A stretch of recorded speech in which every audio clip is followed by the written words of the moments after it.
আতঙ্ক যে কত ভয়ঙ্কর হতে পারে তার জলজ্যান্ত প্রমাণ মিলল একটি ভিডিওতে। এক ব্যক্তি দাঁড়িয়েছিলেন শুনানির লাইনে, মানে এসআইআর-এ। হঠাৎ হয়তো আতঙ্কেই তিনি মূর্ছা যান, পড়ে যান। তারপরেই সেখানে তার মৃত্যু। হাসপাতালে নিয়ে যাওয়া হলো ঠিকই, কিন্তু শেষ রক্ষা হলো না। হাওড়ার ঘটনায় ফের আরও একবার চোখের সামনে উঠে এলো আতঙ্কের পরিণতি। একদিকে লাইন, ঠিক থেকে ভিড়, হিয়ারিং এর লাইন পড়েছে। শুনানিতে এসেছিলেন ইনিও, কিন্তু রাস্তা পারের সময় আচমকাই ছন্দপতন।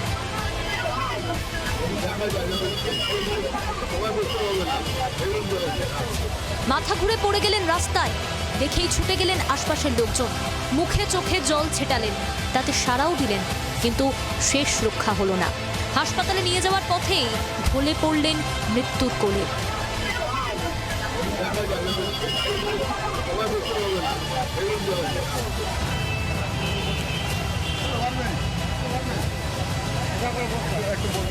শুক্রবার এসআইআর শুনানিতে বালি জগাছার বিডিও অফিসে এসেছিলেন লিলুয়া চকপাড়ার বাসিন্দা মদন ঘোষ। ডোমজুড়ের 234 নম্বর বুথের বাসিন্দা। লাইনও দিয়েছিলেন, মাঝে গিয়েছিলেন দোকানে। রাস্তা পেরোনোর সময় মাথা ঘুরে পড়ে যান।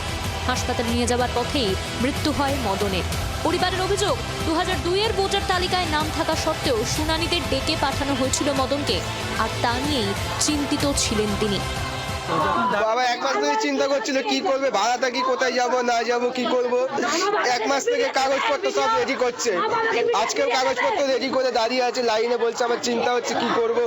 আমি কিছু চিন্তা করবো, সব ঠিক হয়ে যাবে, তুমি একটু চা খেয়ে আসো, ব্যাস এই বলেছি। ওখানে পড়েই সঙ্গে সঙ্গে হয়ে গেছে। ঘটনাস্থলে আসেন ডোমজুড়ের পূর্ত কর্মাধ্যক্ষ তাপস মাইতি। ব্যক্তির মৃত্যুর নেপথ্যে কাঠগড়ায় তোলেন কমিশনকে। এই নির্বাচন কমিশনের জন্য আরও একটা মৃত্যু চোখের সামনে দেখতে হচ্ছে। উনি গত এক মাস ধরে খুব আতঙ্কে ছিলেন যে আমার নাম উঠবে কিনা। আজকে উনি লাইনে ছিলেন, আমি সকালে লাইনে দাঁড়িয়ে ওনার সাথে কথা বলে গেছি।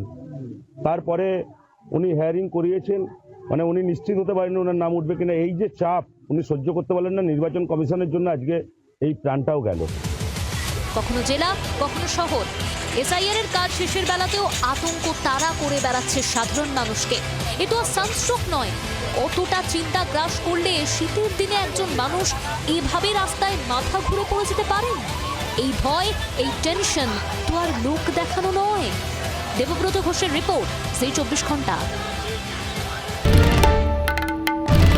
বাংলার আওয়াজ, বাঙালির আবেগ, জি 24 ঘন্টা।